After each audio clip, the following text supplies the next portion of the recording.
All right, guys, what is happening? Welcome to Aquashella. My name is Will Nace. I'm Tanner. I'm Ryan.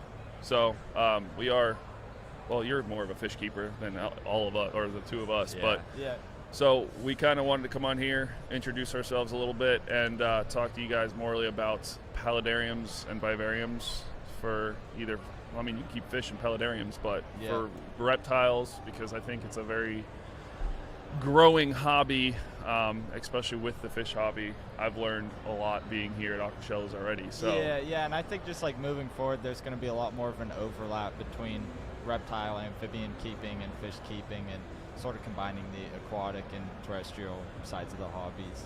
Yeah.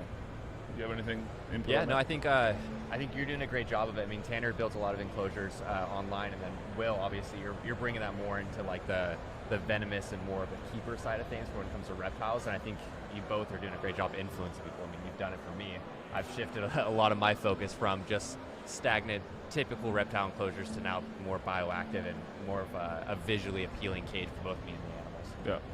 Yeah, and I think it's interesting whenever you switch over to sort of that model of taking the design into consideration and how that affects the animal, and it's really cool to see how their personalities develop and how they act a little bit differently, more naturally, and they seem to just be more comfortable with themselves, so you can interact with them easier and such. So I don't know, I think it's pretty cool that in making the designs nicer, that the animals respond better as well. Oh, definitely. I mean, not saying much on the topic, but a certain build that just happened, I noticed at my house that the snakes had already started going back up to where... You can talk about it okay. a little bit. All right, yeah, well, fine.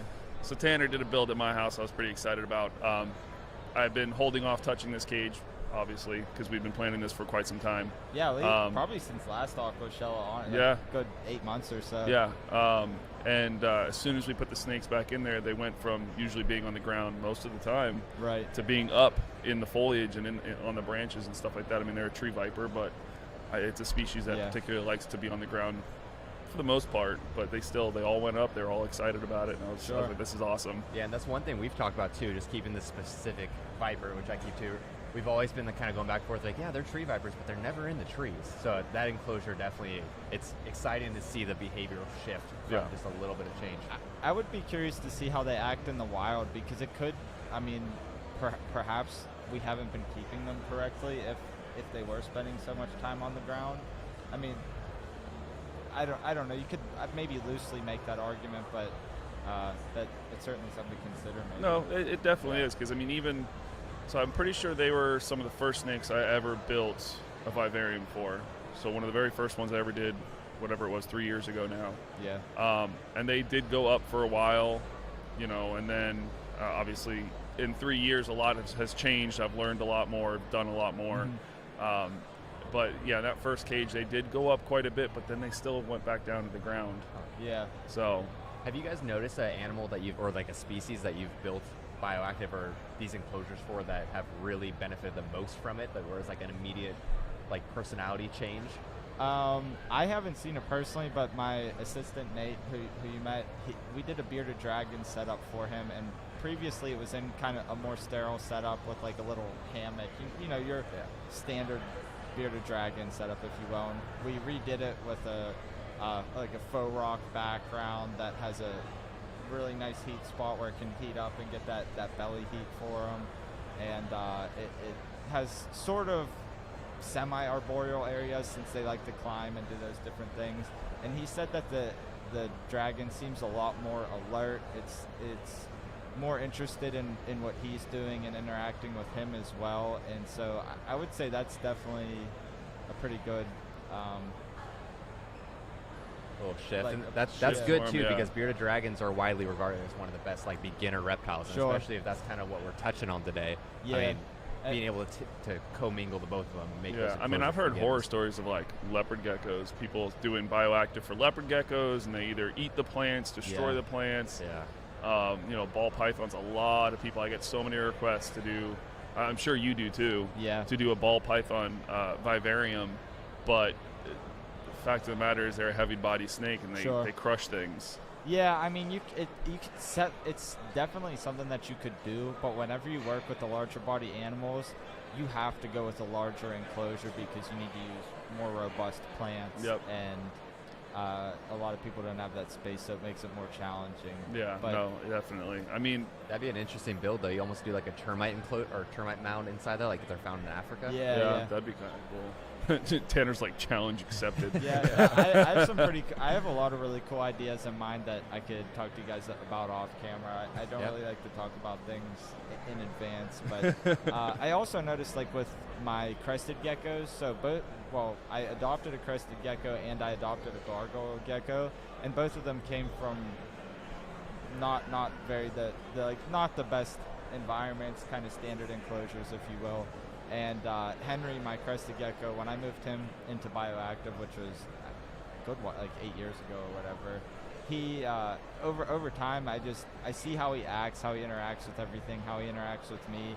As soon as I open the cage, he jumps up and like literally jumps out to hang out with me and That's stuff. awesome. And, wow.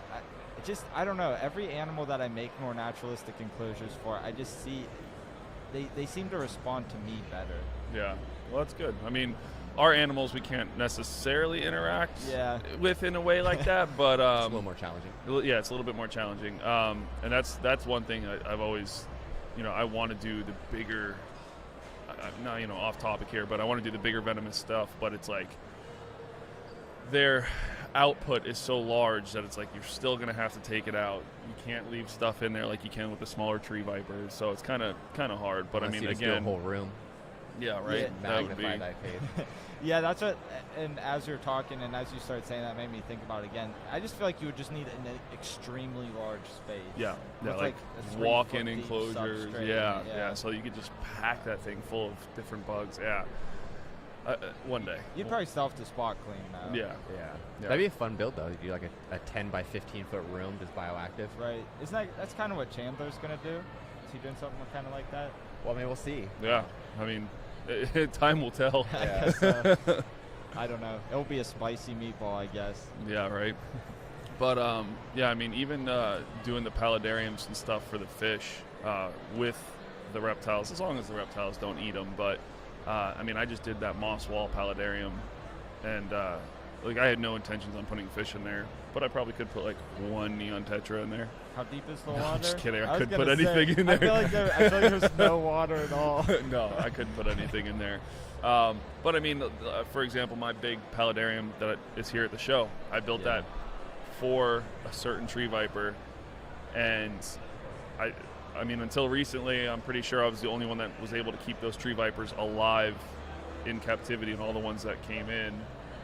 What tree viper are we talking about? The temple vipers, the Philippine temple vipers, yeah. So being able to build that enclosure for them where they need such a high humidity, but then it's also nice to look at with the fish in the water and the plants and everything like that. So I thought it was pretty cool. Our friends are making fun of us right now. Yeah, what are they doing? They're watching the live stream so they can hear it. Oh, are they? Yeah. Well, that's one thing with the temple vipers, too, that I think these paludariums really touch on, are like high humidity animals that people have been historically not keeping properly because they couldn't keep the humidity levels high enough. Right. Being able to put the water on bottom and then make it really like bioactive on top, that you've done very nicely. I think that's one thing that can kind of change the industry to keep those species better. Yeah. Because historically, 95-99% of them died off within like a year. Yeah. You just got to try to recreate their natural habitat.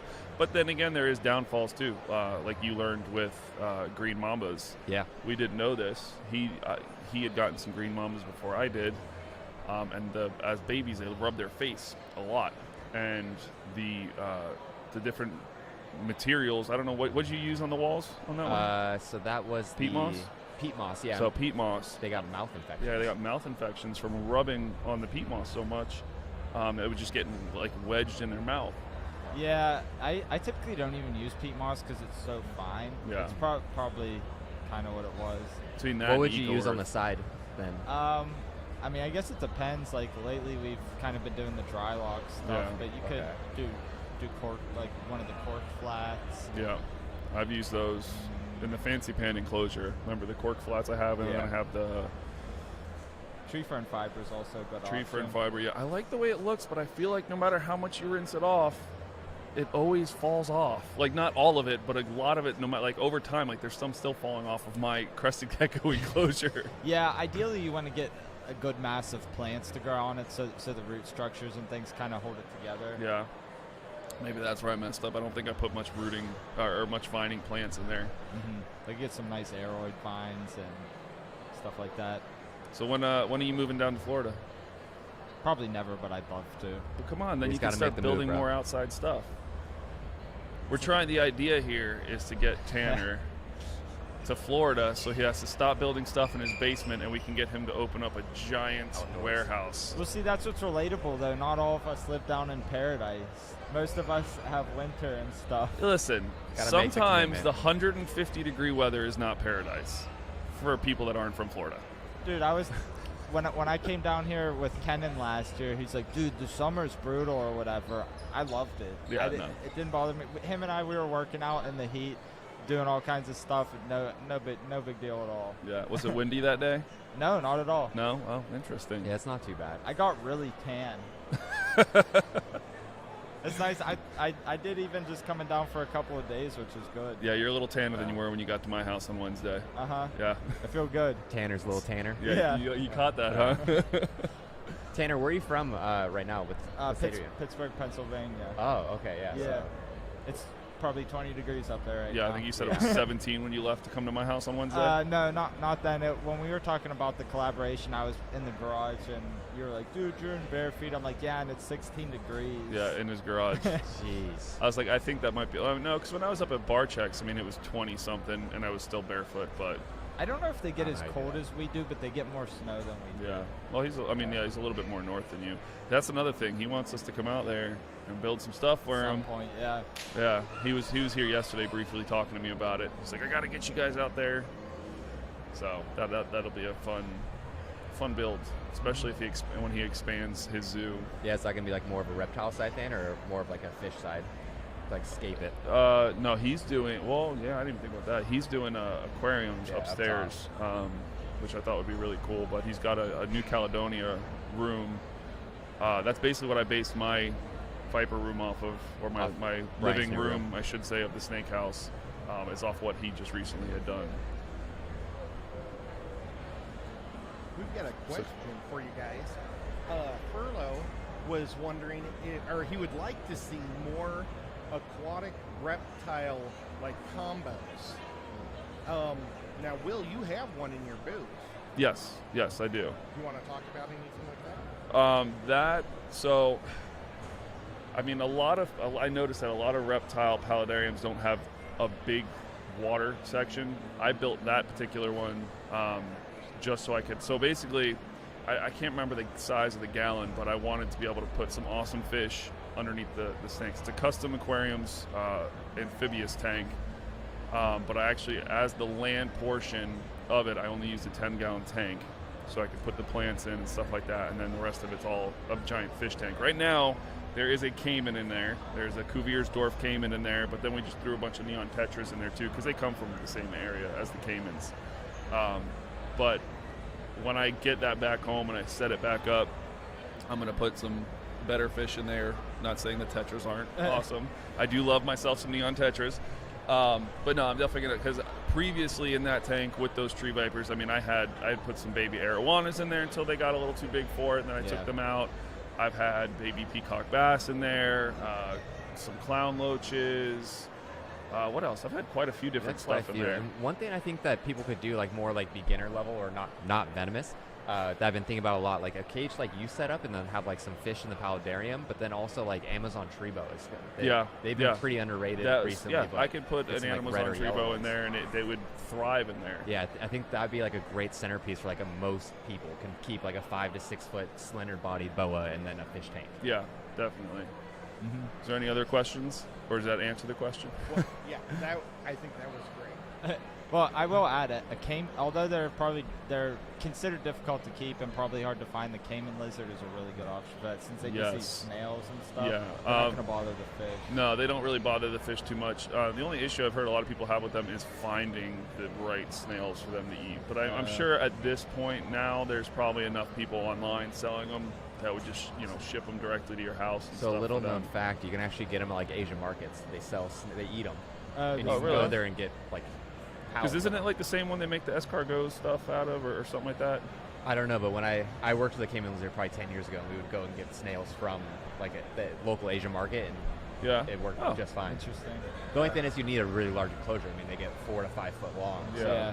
Actually, I know you haven't been up there. I don't know if you have either, but they have I think it's like 10 foot by 8 foot by 6 foot enclosure up at Custom Aquarium's warehouse, and it's got like multiple levels, a huge water base for just an adult cayman lizard, and oh my god, the tank is awesome. I definitely would like to add like a touch of art to it in that manner, but the tank is phenomenal for that animal. And You think the art would hold up to a cayman lizard, though? I do, better Yeah? than what they have in there right now. Yes, they just have some like wood platforms and stuff for them, but the idea of a tank that large for just that animal, it's basically like the size of a small bedroom. Yeah.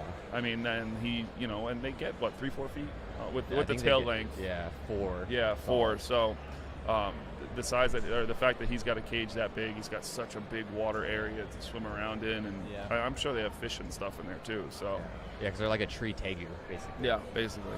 Or I mean, aquatic tegu. the idea of putting more reptiles with fish is, well, one, it's more natural. It's just also finding the right stuff to cohab, because some reptiles are delicate with that stuff when it comes to too much humidity, versus some that are really good with humidity, but they're also a little harder to keep. So it kind of varies on so many different aspects. Yeah. I've And got- plus, most of them will eat the fish. I Yeah. mean, if we're keeping it real, like most of them Yeah. will eat the fish. Or at least try to. Yeah. You have another question about dart frogs. Can you incorporate fish with dart frogs? Is there any fish that are okay? The thing about dart frogs is they don't really do well with big bodies of water. Yeah. They don't really do well in paludariums, which this is actually something I just recently learned, because I would say that's definitely a question more for you than me.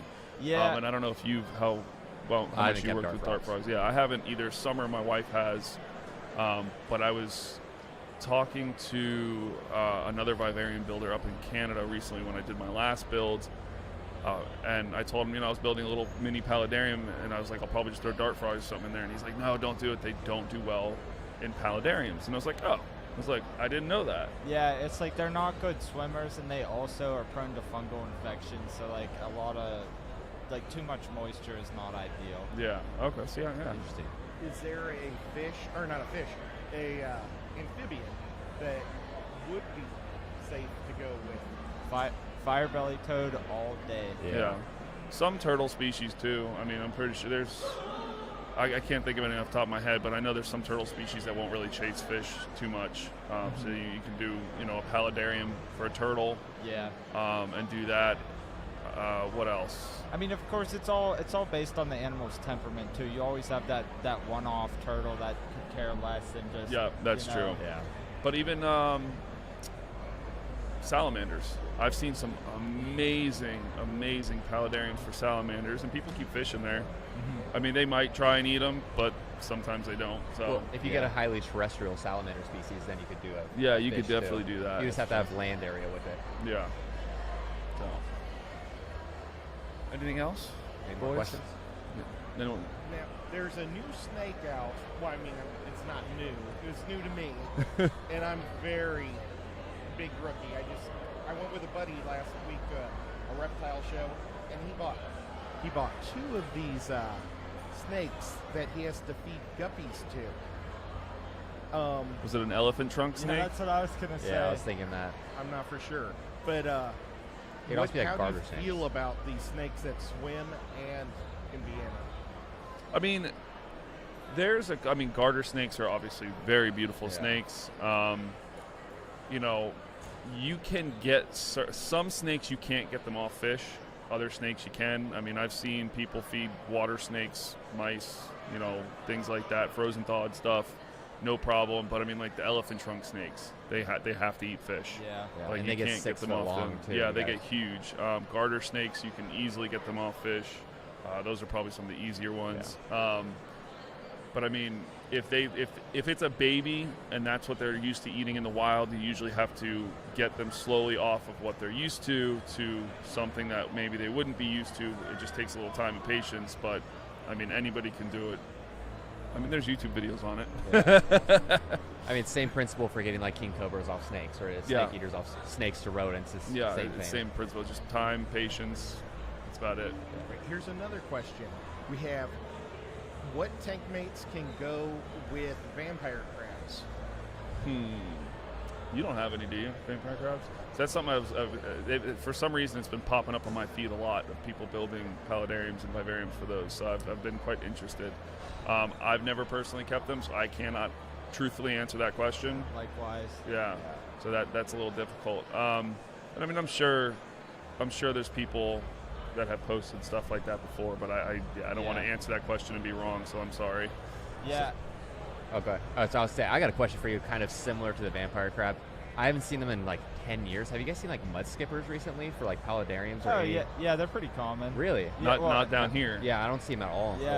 Most of the time there's a couple of fish stores near me that every time I go there they have mud skippers. How do those do in tanks? They do pretty well. I mean, obviously most of them are brackish water. I know that there's some that you can keep in fresh water, but they're more ideal in brackish. Okay. If I understand correctly, I could be wrong about that, but yeah, they do pretty well with fish. I mean, you figure their eyes are on the top of their head, so they're not really able to look down. I know Zenzo over there actually, he does a lot with mud skippers, and really? he cohabs them with some like gobies and things like that. Yeah, because those are super cool. I mean, doing a brackish water tank, we could probably do that here easier than you might be able to, just because we could literally just go get water and put it in there. I guess so. Right, 10 minutes. I recently put in the processes to make things like that possible. So that was a good wink. That was Okay, what type of do you guys like have any type of birds that you like to keep in your reptile rooms, or is that just a complete thing you shouldn't do? I mean, I like to keep it separate. Yeah, we like to keep it separate because it's like, I know it's different for you up in Pennsylvania, but here in Florida, for the snakes that we keep mostly, they have to be in a certain sealed room, double entry, locked cages, all that other stuff. So both of us kind of work at a zoo or running a zoo, I guess is the best way I can put that. So we're trying to have as much snakes as we can on display, so be able to cram a bird in there. But we also live in Florida where we can keep pretty much any bird outside year round. So I know people that have like, the kookaburras, they'll keep them in there just because they're typically loud birds. But I mean, we could again keep those outside. We don't even need to keep those inside. Yeah. So I don't have any kind of working knowledge about birds, so. Yeah, you don't have any birds, right? No, I didn't think so. When I was in California, I had like cockatiels and stuff, like when I was younger, but I always try to keep them separate from snakes because I was always worried that maybe some kind of like disease from bird poop or whatever could always get my snake sick. But you never know nowadays. You never know. Yeah. What would be the best filtration for somebody just starting out with turtles? Like what? Probably a canister. Yeah. Well, I mean, what kind of turtles? 3 sliders and a 200-gallon small tub. 2 canisters. Yeah, I would say 2 canisters. Yeah, and water changes. Yeah, and lots of water. No, so turtles do stink. I mean, there's no way around it. I mean, you got to do frequent water changes with turtles, especially if he said he's got 3 sliders. I mean, and they get big quick if they're fed and taken care of properly. And they're one of the more dirty turtles. Yeah, they really are. Yeah. I mean, zoos that have them on display have some of the most expensive high-tech filtration systems on them, and they still have to do a water change at least once a month. So they make great pets, especially if you can work with them every day and tame them down, but they smell. So if you're going to keep them in something that big, I would say comfortably 2 canister filters with double the output of the gallon of the tank, which you said 300 gallons. So yeah. And is it safe to keep common goldfish with them? No, they'll eat them. Yeah, and they're not good for goldfish. Are not good feeders as much as for anything. Everybody. And I know John from KG talks about it a lot. Yeah, goldfish are not good feeders. They actually have a toxic slime on their body, which I'm sure most people in the fish community know. But snakes, turtles, anything, they're just not good for any other animal. Yeah. Is there like a fish that they could put in there, like a minnow or something? Minnows are okay for having them. Eaten, yeah, you could do, the feeder minnows and stuff like that. That's fine. When they get bigger, if they want to continue to give them fish, shiners, things like that. Yeah, I mean, I would even say like at most fish stores they sell just like a flat of frozen fish. Yeah, that's they're not gonna have parasites. Exactly. Like that. So that's another good alternative. I mean, you could just give them the turtle food, but that's also a problem. Is that it gets the water dirty as well. Well, that and you want to do a diverse diet too. So a little bit of the prepared foods, like the pellets, some of the fish, maybe some earthworms. Like just keep it really diverse. People, we don't eat the same thing all the time. Animals, it's the same deal. Except for snakes, really. You know what I mean? They're getting rats. At least the way that we feed them. Yeah. Do you guys have any recommendations on how to keep frogs out of their tubs during the summer, their fish tubs? A net. A net. I mean, just they have fine nets, right, to keep smaller frogs out and stuff too. Yeah. Because you have one over your pond or no? I keep it on in the winter, but I want the frogs to come. So. Oh yeah, that's right. You do like I forgot about that. You have pet frogs outside. Yeah. Well. Wellington bounced after I went to Aquashella last year, unfortunately. That's right. Hopefully he comes back this year. But yeah, I have frogs that they come back to the same place every night because they know that that's where my wife and I sit. And as soon as they hear our voices, they hop out of the bushes, and then we throw them worms and stuff. Yeah, so. That's cool. Conditioning. Yeah. But I mean, don't waste your money on those products you see in stores. Frog away or snake away or that stuff doesn't work. It really does not. But I mean, just a simple net would keep stuff out. Yeah. There's a rumor that tadpoles won't eat guppy fry. Can you guys confirm or not?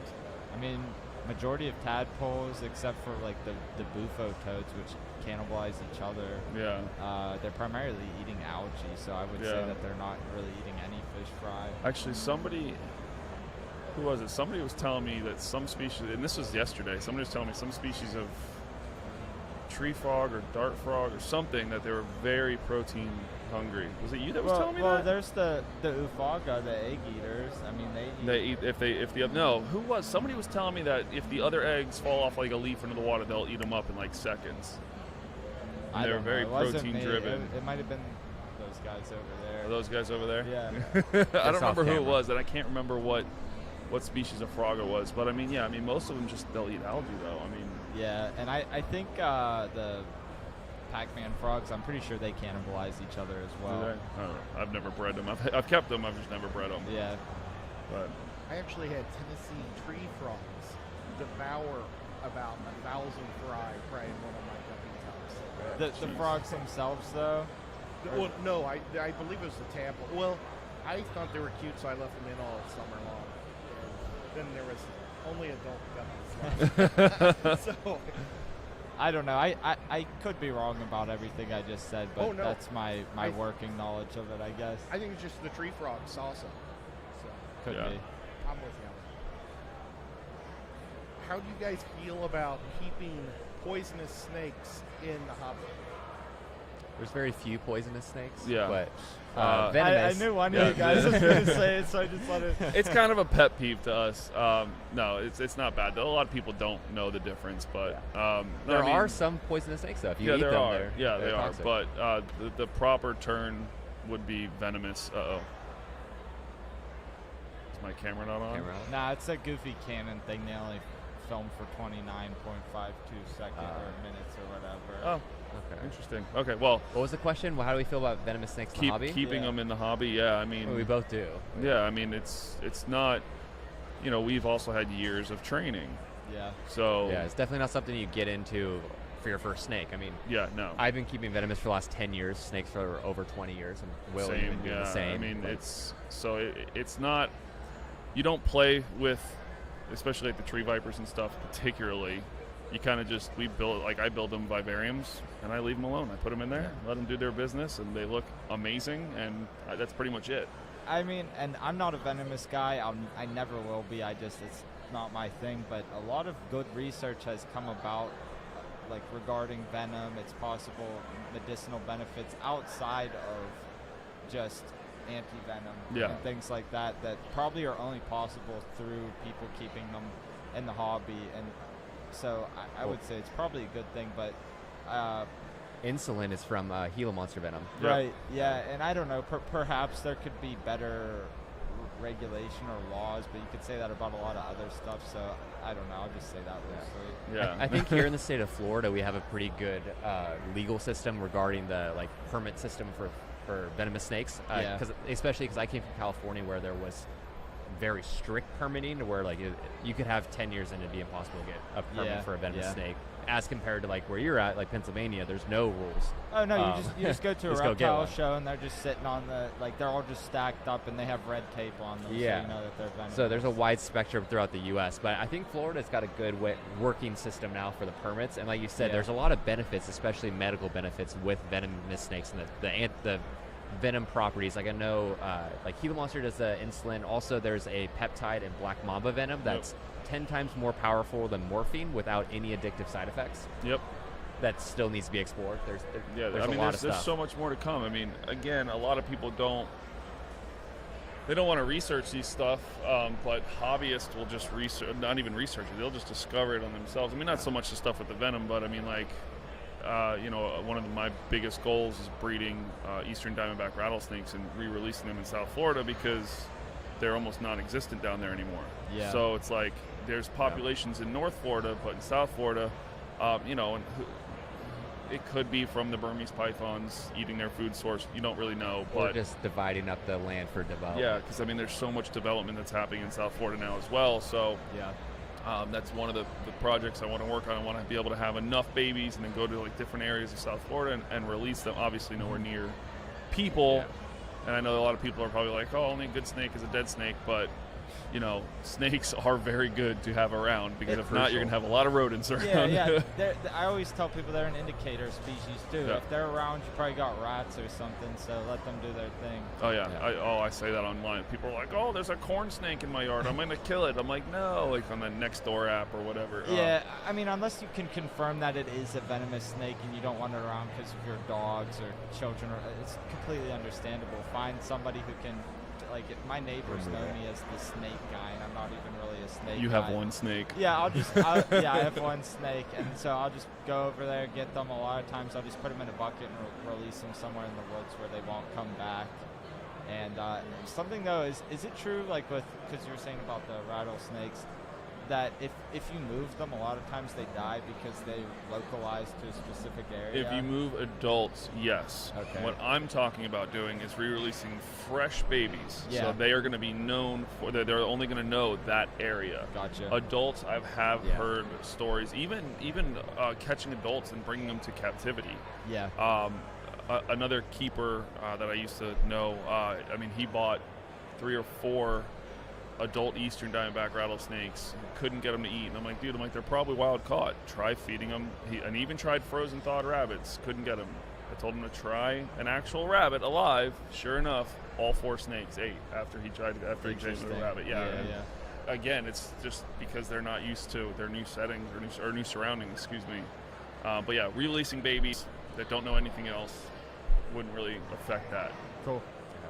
You guys have a question from Levi's Aquatics. He's a teenager and he's interested in getting his first snake. Can you guys recommend what to pick and what type of habitat to set up? There's lots of good choices when it comes to that. I mean, my daughter's 3 and she has her own corn snake already.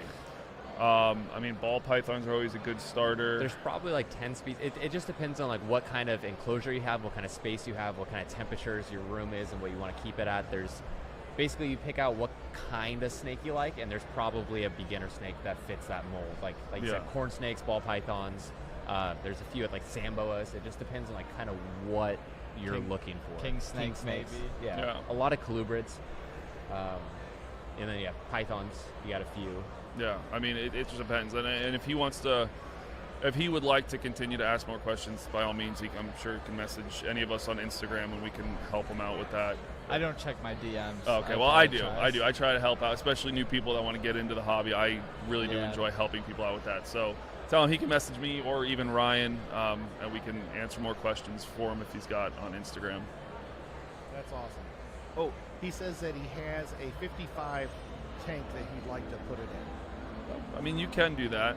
Yeah. You could do. I don't like glass necessarily for like fish tanks conversions, because usually they don't hold in heat unless you're in a you got a decently warm room and you want to keep like a colubrid. Like ball python stuff, just I don't know. I don't find that they do that well. With they don't, but I mean, if he wants to get that to start and then move forward with it after and get like an actual reptile tank, just because, you know, fish tanks are built for fish, reptile tanks are built for reptiles, so they have better ventilation, better airflow, things like that.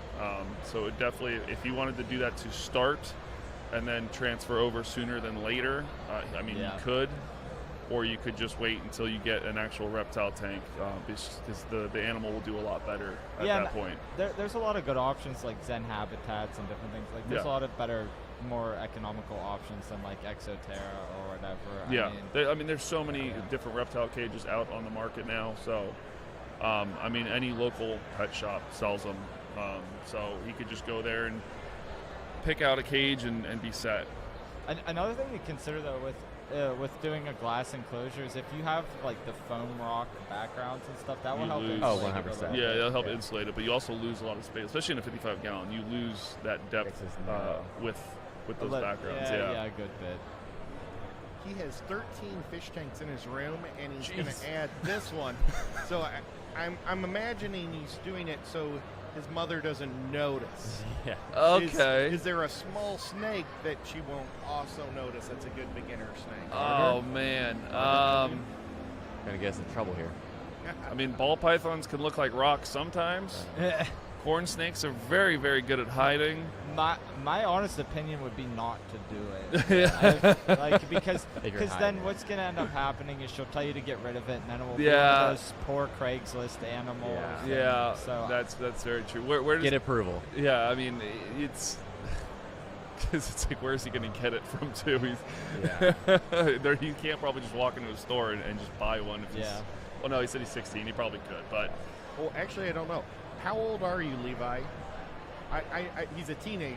My guess is 14. Yeah. 14. Yeah. You might need your parents at that age to buy. I'm not sure. I mean, I was buying them, but we live in Florida. No, I was too. We would actually just go out and catch them. Yeah, do what we say, not what we do. Yeah. But just build a strong case. Do your research, figure out what kind of snake you want, present it to your mom. I mean, obviously you got 13 fish tanks in your room. She's trustworthy. She's pretty willing to let you do some stuff. Yeah. Just build a strong case, and I think you can get it done, Levi. Yeah. Awesome. Okay, well, we don't really have any more questions. You guys have about 3 more minutes. Would you guys like to talk about your channels a little bit on how, if let's say there's a fish person here that's all of a sudden wanting to learn about caimans, where do they go? One of these. Him. Not me. I would aim him more towards the crocodiles. So for those of you that don't know, my name is Ryan Gradney. So I do the channel Primitive Predators. So what we do on our channel is predominantly crocodiles. We have a sanctuary in West Palm Beach, Florida. Over 220 crocodiles, 20 species of them. So we're almost all species of crocodilian.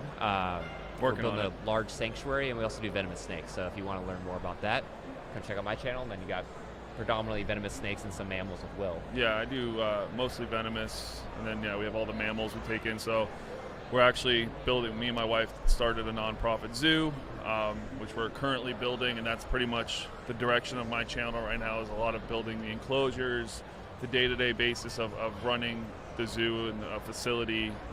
So that's basically what my channel is off of right now. I have some crocodilians, not as much as you guys, but what am I at right now? I'm at 4 or 5 species. There you go. Yeah, so working on it. What about you? If you want to do more about the fish and amphibian type side, I'm definitely the guy to go to. My channel is Serpa Design. I'm sure most people know that already. I don't. As everybody else laughs. I don't know. I just have to assume that people don't. I mean, it's cool, especially because people, to make the transitions from fish to reptiles is easy, but like from fish to amphibians, I feel like would be a little easier just because you already have that aquatic, you need balances in the water and stuff like that, which a lot of the amphibians need. Yeah, and there's certain reptiles that are pretty sensitive, but amphibians and fish, I would say, are probably both more sensitive than a vast majority of reptiles. Like, because reptiles, they'll take a beating their entire life, and then once they're 20 years old, all of a sudden they're showing wear and tear from bad care, whereas with amphibians and fish, they're not going to last that long. No, bad not conditions. At all. Especially the beginner reptiles, which I always encourage people start with a beginner reptile, because you just like there's fish and amphibians, you have your beginners, your middles, and your experts. Yeah. Which we're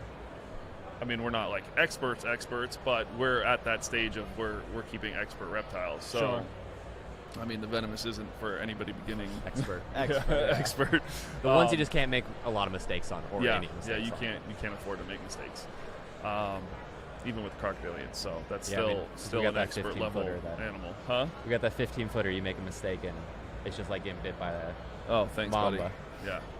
Yeah. I don't know. I don't know if I'd have my arm if I got bit by a mamba. I've got a little bit more information on Levi. He says he's 13 and he's thinking about getting a ringneck. A ringneck snake? I think they're I don't think I would not suggest that. That is not a beginning snake. They're very difficult. And so they're all over the place? Yes. They're all over here too. They are just not easy.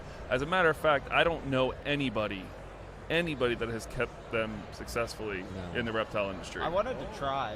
Did you? Yeah, I haven't tried yet, but it's something that I think would be cool to Yeah, I don't know of anybody that has kept those. It'd be difficult. Because they eat ants, they eat little bugs, little things like that. Yeah, they're itty bitty. And he would never see them at all because they're a subterranean snake. Yeah, they hide under things, they dig underground. So I would say that's a bad animals that are more reclusive are typically a bad option for beginners too, because they want to see that and then they'll stress them out. Moving them around, yeah. So I wonder if he's thinking he wasn't going to get a snake at a pet store, but just find Catch one. I kind of had a feeling. Yeah. But is there any recommendations? Missouri has a black snake, but it gets huge. No, so here's the thing. Even that, we did that back in, when I was 6, 7 years old. We were catching animals and stuff, but it's not a good option because the captive bred animals, they're going to be more robust. They're going to adapt better to whatever conditions you provide and everything like that. And at the end of the day, whenever you're a new hobbyist, you want to have success, you want to do well, and I would say definitely go for captive bred, at least as a beginner. Well, first step, talk to your mom. Convince your mom. Your dad probably is cool with it. Convince your mom. Start with that, and then look at your options, but definitely do captive. If you like the ringneck type of snake though, like that body style, then I would definitely suggest a garter snake or garter snakes would be the closest, and then corn snake. Yeah, corn snakes. Yeah, maybe a rat snake of some kind too, because they kind of have that slender. Yeah, slender. They get long, but that's over years. Sure. So. Awesome. Well, thank you guys so much. You were wonderful today. Enjoy Aquashella. Yeah, thanks, awesome. guys. Thank you. Later, guys. Thanks for tuning in. Oh, my ear.